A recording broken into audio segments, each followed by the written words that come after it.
Okay, so the name of this talk is Loving Kindness Overcomes Fear. The song was Be Kind to Yourself by Andrew Peterson. I will put the link in when I send it out.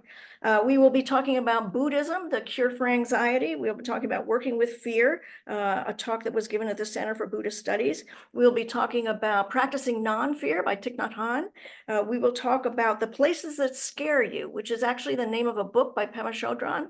So we will be talking about that. We will be talking about scriptural references to kindness. So we're going to talk about loving kindness to ourselves, the ability to show compassion and build a safe space so we can feel our feels and they don't overwhelm us. Allowing ourselves to feel our feelings gives us the ability to figure out what fears are real and what are just thoughts in our mind. The ability to separate our thoughts from our identity. We feel anxious. It is a feeling that comes from a thought which passes. It is not who we are. So Buddhism, the cure for anxiety, this is put together by a group of philosophy, psychology students called Einzelgänger. And they talk about the fact that in Buddhism, the main goal is the end of suffering. One form of suffering that plagues most people in some way is anxiety and panic disorders. They are very common. For most people, the first step is to fight it. For Buddhism, the first step is not fighting it. The teachings of the Buddha are geared towards acceptance, about not resisting what already is. Buddhism can teach us how to deal with anxiety. We live in a fear-based society. We don't feel safe, though we comply with the laws that restrict our freedom. We never feel like we are good looking enough, so we spend a fortune on cosmetics and medical procedures and steroids. We never feel we are rich enough, so we neglect our mental and physical health to chase money, and we have what is called status anxiety. One of the common coping mechanisms are alcohol, food, drugs, different forms of entertainment. We try to escape the suffering that is caused by our anxiety. We must numb our minds, but we learn that it's not the outside world, but the mind that produces the anxiety. We engage in excessive thinking to the point that we have physical symptoms that take over our bodies. The Buddhists refer to excessive thinking as the monkey mind. We are easily overruled by the mind.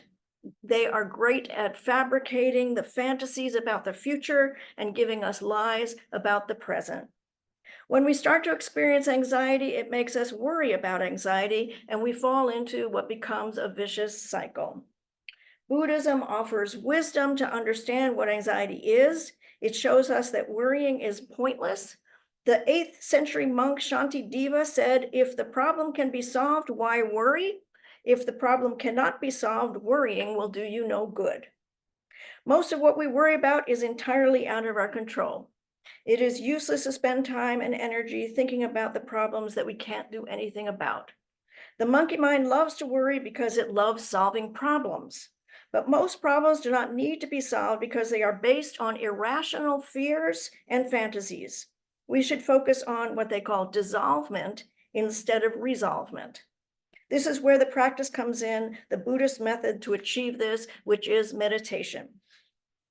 So in the Center for Buddhist Studies, they talk a lot about working with fear, and they said that you can have committed spiritual practice, sitting every single day, you can go on annual retreats, you can be reading every day, you can be listening to Dharma talks every day, and you can still be actively avoiding your fears. Rilke said, what is required of us is that we love the difficult and learn to deal with it.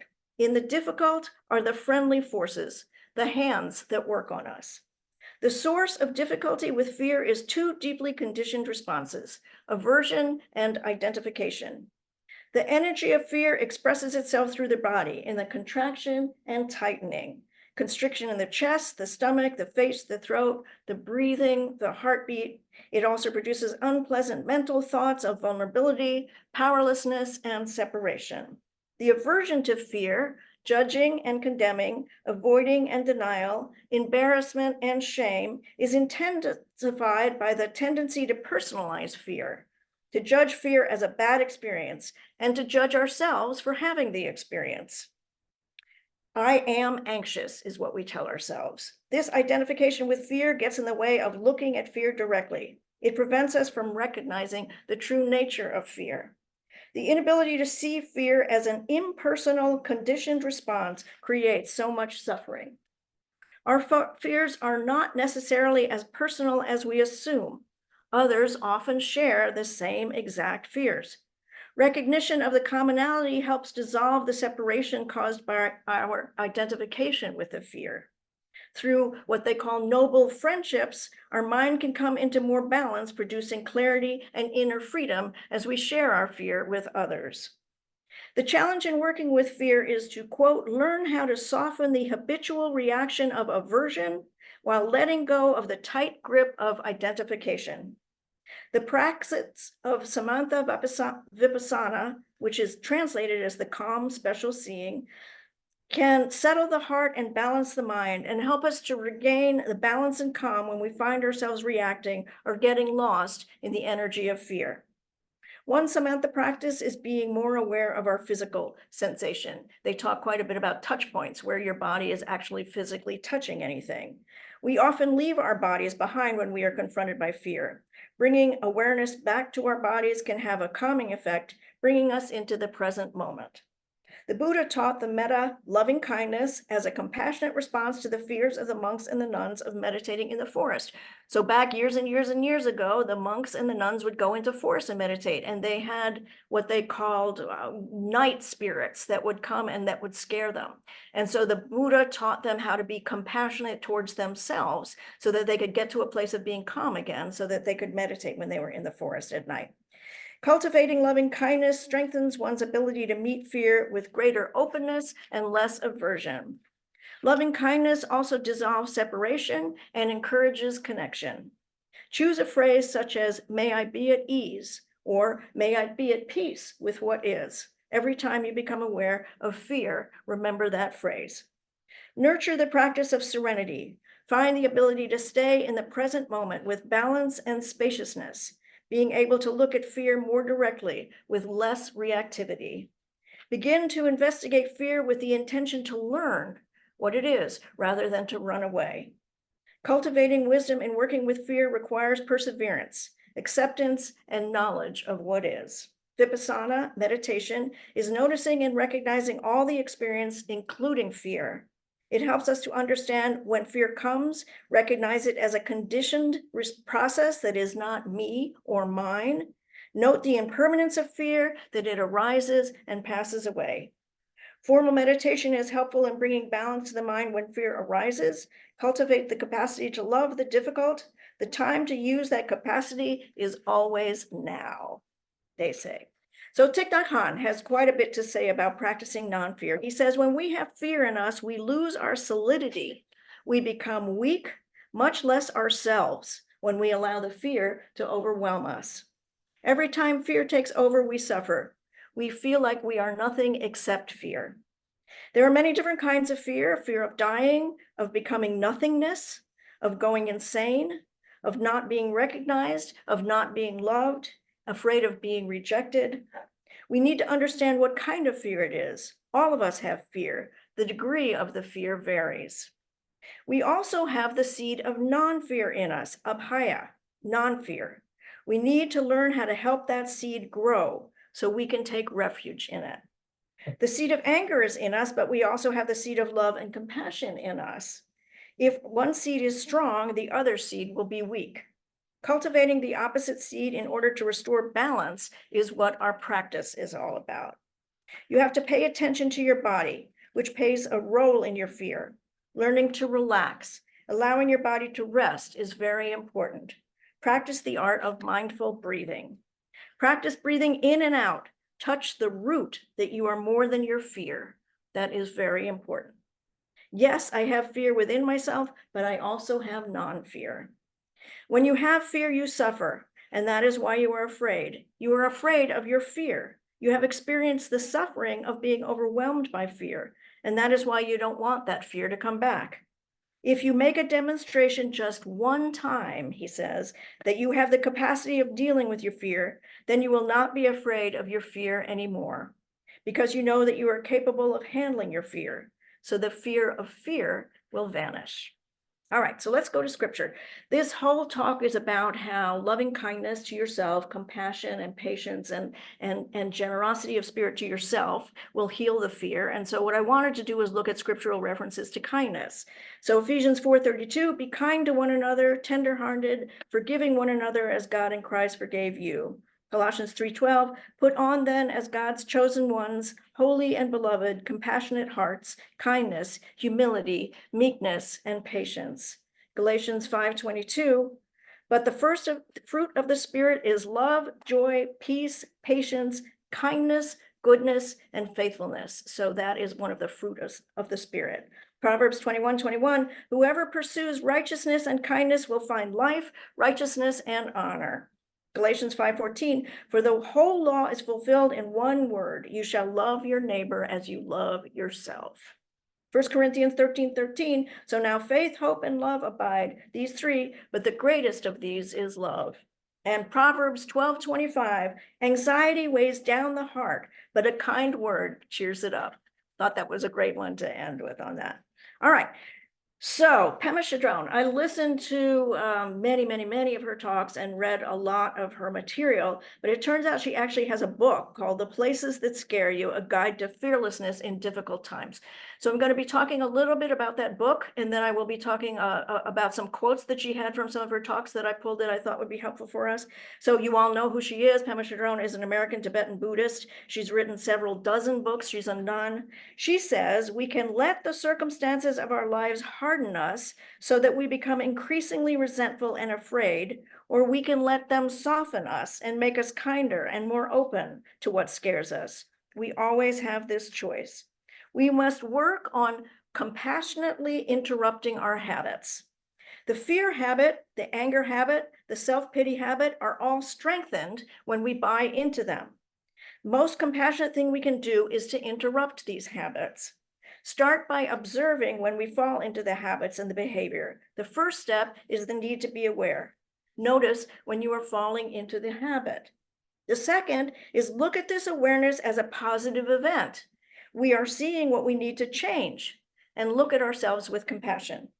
Do anything that interrupts this habit. Go outside, change the environment, exercise, read a book, listen to music. Usually when we notice we are doing something that is habitual, we don't want to change it, but we must step out of our comfort zone and do something different.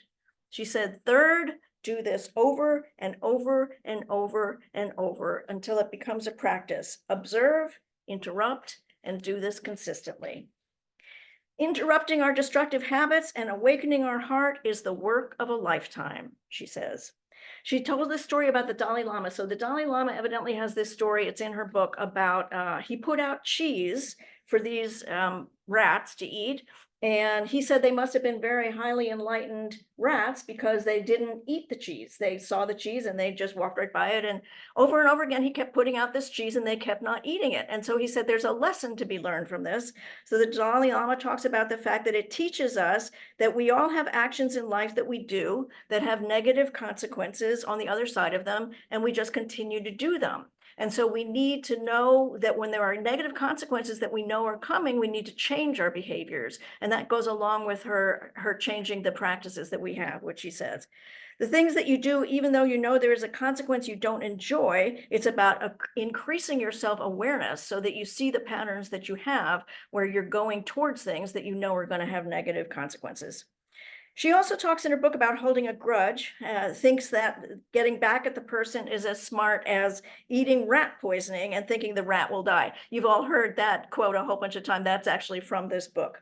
And she also talks about practicing rejoicing in our good fortune. Pay attention, make it a disciplined practice. Incline our minds towards joy. Start filtering the things that are coming into our experience to see only the wonderful and beautiful things. This will help you turn down the volume on all of the fear thoughts that you have. She said it's like planting a garden with beautiful seeds of appreciation, love, and joy and abundance that will come to fruition. You think about all those things that you don't like and that could go wrong in your lives. That's like pouring concrete on the garden. She says there's no way beauty can flourish in the garden with the concrete poured over it. I thought that was a really nice approach to talk about it. She talks quite a bit about the enemies near and far. So the 4 virtues, the limitless qualities that we want to cultivate, and the near and far enemies. I'm not going to go into a whole lot of that, but just in terms of loving kindness, the near enemy is attachment. So being too attached to things, being too attached to results. The far enemy is hatred or aversion. She says, attachment, hatred, and aversion are enemies that are good teachers. So they show us that we can accept ourselves and others complete with our imperfections. We develop trust in our open and forgiving mind. Without loving kindness for ourselves, it is difficult, if not impossible, to genuinely feel it for others. The teachings on fear and fearlessness are simply about being present. Simply being open to not just the comfortable, secure, pleasurable parts of life, we want to be open and aware of them, but also to the whole parts of the world and ourselves that are uncomfortable and unpleasant. Working with fear in this wholehearted way of appreciating fear is the basis of sanity, she says. Appreciating this as a way to connect with the fundamental goodness. Of course, the meditation practice is the main key because that is the training in staying present to whatever might arise. Touch whatever it is coming to the surface and let it go. Not like repressing anything, not the difficult feelings, but actually touch them briefly. Don't become overwhelmed and don't become bogged down. She says, quote, place your fearful mind in the cradle of loving kindness. Nurture it with profound sense of doubtlessness, in the cool shade of fearlessness. Fan it with the cool shade of joy and happiness. No tenderness for ourselves translates as no kindness and no compassion and no mercy for others. Loving kindness is allowing yourself to be as you are without justifying it or condemning it. This allowing is a process of being here all the time, not just when we like how it's going, being here all the time. So here's what I know. We talked last week and this week again about how anxiety increases when we run from it. When we are afraid to feel our feelings, all of the research I did this week pointed to naming the fear and not being afraid of it. Pema Chodron talks about the touching of our fear, acknowledging it and not letting it overwhelm us. What I know is that running away from anything makes it worse. And while our first impulse when we look at our fear may be to magnify everything that could possibly go wrong, when we separate out these thoughts and realize they are just thoughts and not based on the reality of what is actually happening, it changes the way we feel. Loving kindness for ourselves showed up as the answer in all the research. Being gentle with ourselves, compassionate, non-judgmental, giving ourselves a break, talking to ourselves as we would someone that we really genuinely love. Loving kindness for me is not just giving myself a break, but not being angry or disappointed in myself because I didn't accomplish everything that I set out to do. I have learned, particularly in the past 6 months, since I have had so many physical challenges, to take a break and rest, often, and as much as needed. And that has meant reframing much of how I live my life. I've learned to tell myself I'll do the best I can, and what doesn't get done, I'll do tomorrow or the next day. And then I've learned to be okay with that. Showing myself loving kindness means I ask myself, what do I need to do to be okay right now? It means making my physical, emotional, and spiritual well-being a priority. It means taking a lot more time to rest, and for me to pray. It means breaking down goals into much smaller pieces. It means taking one day at a time. Everyone I studied teaches that loving kindness towards ourselves is mandatory before we can love others. The new thread for me is how loving kindness overcomes fear. Being gentle and patient and allowing things to unfold instead of forcing solutions is the key.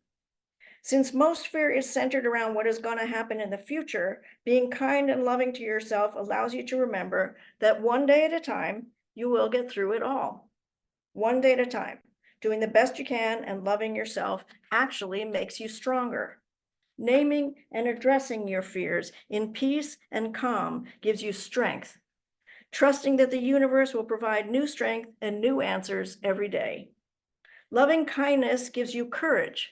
and the capacity to expand and grow as you allow yourself to experience your feelings and not run away from them. One day at a time, with peace and calm and serenity, loving kindness overcomes fear. And so it is. Remember at all times, the power is in you. It always has been, and it always will be.